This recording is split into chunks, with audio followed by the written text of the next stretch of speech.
ओम सजात्म स्वरूप परम गुरु शुद्ध चैतन्य स्वामी ने नमः। धन्य है वह मुनि दशा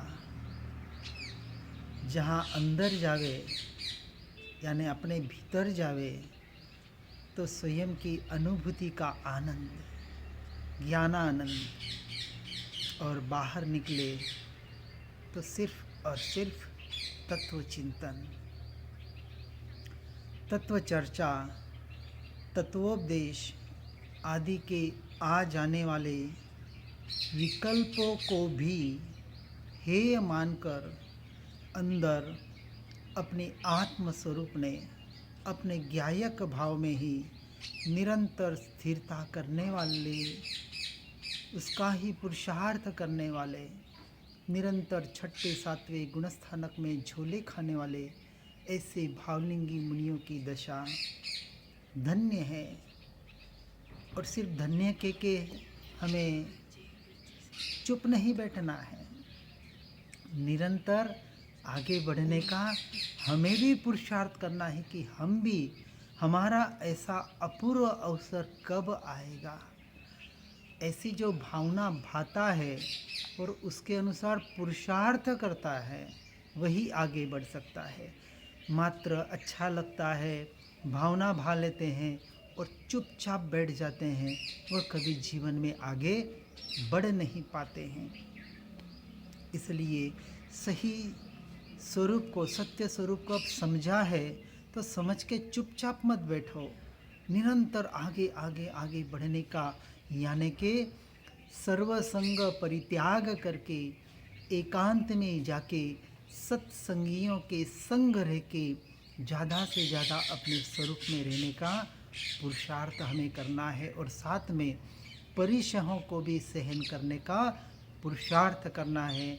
जैसे समेसार जी में बताया कि उस विकल्पों से हटने के लिए जो विकल्पों के ऐसे निमित्त है, ऐसा ये जो संसार है, ऐसे जो परद्रव्य हैं, उन परद्रव्यों से भी बलजबरी पूर्वक पुरुषार्थ करके, त्याग करके, उद्यम करके अपने वहाँ से हटने का भी साथ में प्रयोजन करना ही पड़ेगा।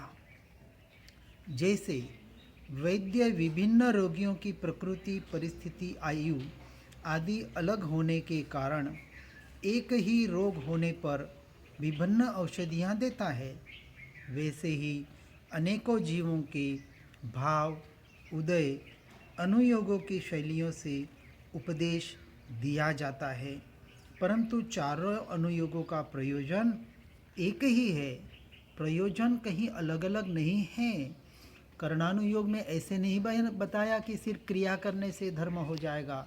चरणानुयोग में ऐसे नहीं बताया मात्र चारित्र करने से धर्म हो जाएगा। द्रव्यानुयोग में ऐसा नहीं बताया कि मात्र आत्मा आत्मा करने से धर्म हो जाएगा।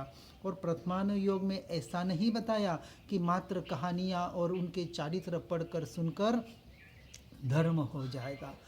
चारों अनुयोगों का समन्वय वास्तविक मोक्ष का मार्ग है।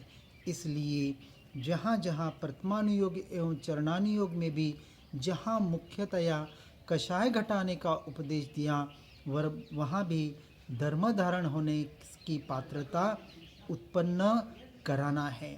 वहाँ भी ज्ञानी के जीवन द्वारा, परिणति के वर्णन द्वारा धर्म में रुचिवंत कराते हैं।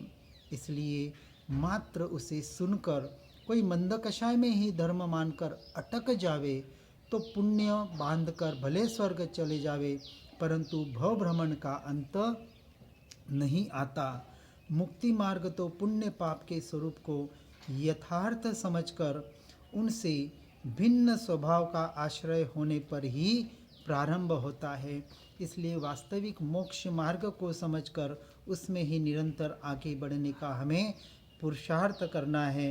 यही यथार्थ वास्तविक, क्योंकि मुक्ति मार्ग यानी पुण्य पाप के स्वरूप को समझकर वहाँ से हटकर अपने स्वरूप का, अपने स्वभाव का आश्रय लेकर वहाँ से जो मोक्ष मार्ग शुरू होता है, ऐसे सम्यक दर्शन को प्राप्त करके फिर अनंत काल के लिए अपने स्वरूप में लीन होने रूप इस मार्ग को आगे बढ़ते हुए हर जीव इसमें पुरुषार्थ करे।